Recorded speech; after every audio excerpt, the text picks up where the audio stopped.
Attack on Titan Season 4 Part 2 telah berakhir. Dan dengan ini kita menunggu lagi selama setahun untuk Part 3. Dengan ini kita akhirnya bisa melihat akhir dari sebuah serial yang telah berjalan selama 10 tahun. Dan ini akan menjadi sebuah peristiwa yang akan dikenang dan diperbincangkan oleh para wibu di seluruh dunia untuk bertahun-tahun lamanya.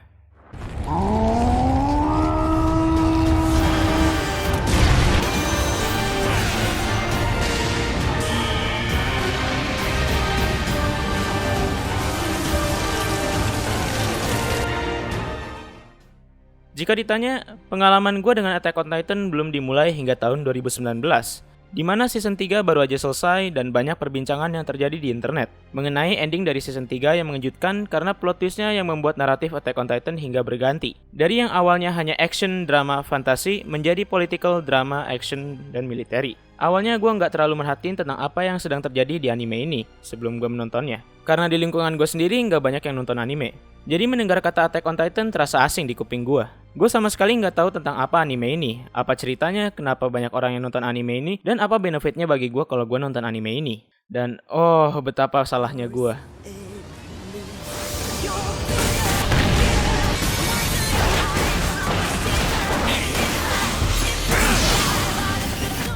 Attack on Titan memiliki premis yang gampang untuk dimengerti, yaitu umat manusia yang hidup dalam sebuah dinding yang mengelilingi mereka untuk melindungi mereka dari serangan Titan. Di mana main karakter kita yaitu Eren memiliki tujuan yang simple, yaitu untuk membunuh semua Titan di dunia agar rakyatnya bisa hidup damai dan tentram tanpa merasa takut atas serangan Titan. Dan untuk sebagian besar cerita, kita mengikuti perjalanan Eren untuk menjadi sebuah prajurit yang bisa menyelamatkan umat manusia dari ambang kematian oleh para Titan. Kita juga mengikuti perkembangan Eren, dari anak kecil dengan sebuah mimpi, menjadi remaja dengan tekad yang kuat, dan tumbuh dewasa menjadi pembunuh massal.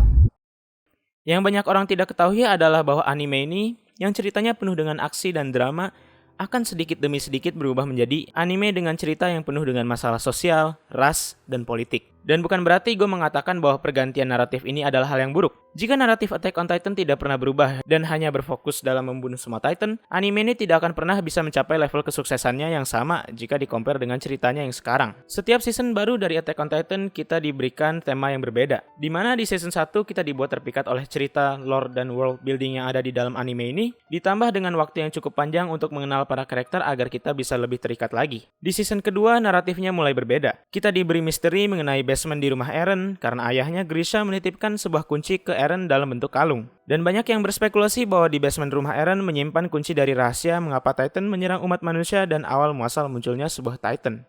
Season ketiga dipecah menjadi dua bagian, Part 1 dan Part 2. Di Part 1 kita berfokus pada drama manusia saling melawan satu sama lain di dalam dinding, permasalahan tahta, politik, dan konspirasi. Di Part 1 kita dapat mengetahui bahwa seseorang dapat berubah menjadi sebuah Titan jika mendapatkan suntikan dari cairan tulang belakang Titan. Rahasia tentang Founding Titan, di mana yang berdarah royal akan melakukan ritual untuk menurunkan Founding Titan ke generasi selanjutnya. Dan di Part 2 semuanya terbayarkan. Antisipasi dari season pertama dan kedua, momen yang ditunggu untuk mendapatkan jawaban tentang apa yang ada di dalam basement rumah Eren, rasanya sangat satisfying. Tapi sebelum momen ini kita harus mundur sedikit ke bagian di mana mereka mencoba untuk merebut kembali dinding Shinganshina. Pada momen ini, wakil umat manusia harus mencoba merebut kembali dinding Shinganshina sebelum bisa mencapai basement Eren. Dan satu-satunya yang menghalangi mereka adalah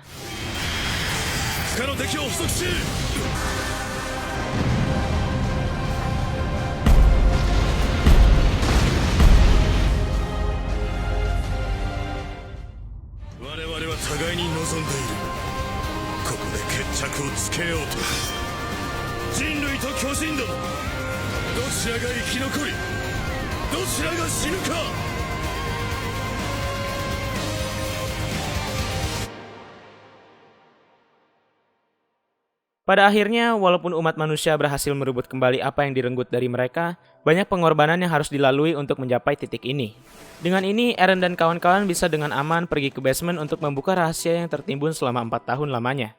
Dan pada momen ini, plot twist terbesar dalam Attack on Titan akhirnya terungkap.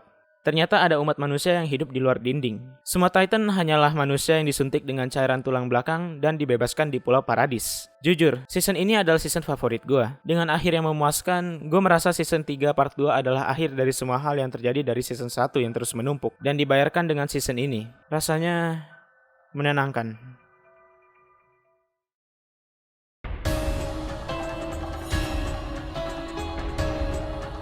Pada season ini banyak perubahan yang terjadi. Dari perubahan studio yang awalnya mengerjakan anime ini adalah Wit Studio, dipindahkan menjadi MAPPA yang mengerjakannya. Dan pribadi menurut gua MAPPA berhasil memberikan kualitas anime yang bagus. Walaupun di awal banyak yang tidak suka dengan banyaknya CGI Titan yang digunakan, tapi gue memaafkannya karena MAPPA juga dikejar deadline. Di season ini gue berasa Attack on Titan telah berevolusi dan ditekankan dengan pergantian studio. MAPPA membuat tone dari anime ini menjadi lebih serius, dark, dan kasar. Rasanya sangat pas untuk season ini. Season ini dimulai berbeda. Rasanya seperti menonton anime lain, karena kita diberi perspektif yang berbeda dari seberang lautan, yaitu perspektif warga Marley. Menurut gua, mengapa Isayama sengaja membuat kita mengikuti hidup mereka untuk beberapa episode, agar kita sebagai penonton mulai kenal sedikit dengan karakter-karakter ini dan merasakan empati dan simpati terhadap para karakter ini. Walaupun di akhir, setengah dari mereka sudah mati semua.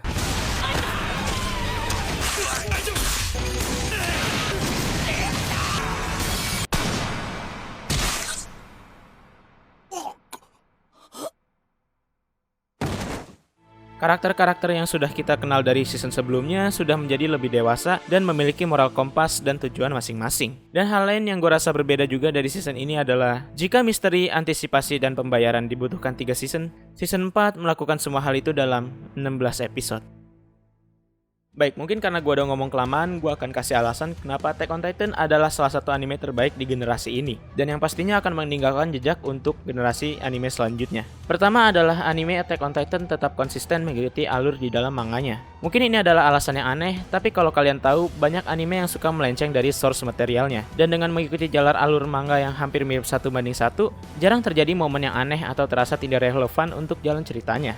Selain dari ceritanya yang sempurna, Attack on Titan memiliki banyak karakter yang vibrant dan menarik. Hierarki karakter dalam Attack on Titan tersusun seperti ini. Ada main character, supporting character, dan extra atau side character. Tapi di dalam Attack on Titan, walaupun ada hierarki seperti ini, banyak karakter yang dari bagian supporting atau side character yang diperkenalkan untuk melanjutkan alur plot atau membuat yang baru. Anime ini nggak memperkenalkan sebuah karakter tanpa alasan. Anime ini juga nggak takut untuk membunuh sebuah karakternya. Terlepas dari bagian mana mereka berdiri di hierarki, ini membuat memprediksi siapa yang akan mati selanjutnya menjadi susah. Tapi dari karakter yang diperkenalkan untuk melanjutkan alur plot, anime ini juga bisa membunuh karakter untuk alasan yang sama. Secara keseluruhan, Attack on Titan adalah anime yang luar biasa. Setiap season bisa memenuhi ekspektasi dari penonton, dan terus akan mencoba untuk memberikan lebih dari apa yang kita minta. Dan gue harap ini juga berlaku untuk part terakhir dari anime ini. Akan menjadi sebuah acara yang fenomenal untuk melihat akhir dari series anime yang telah berjalan selama kurang lebih 10 tahun. Semoga MAPPA dan Isayama bisa membuat kita terkejut untuk terakhir kalinya. Terima kasih kalau lu udah nonton video gue sampai sejauh ini.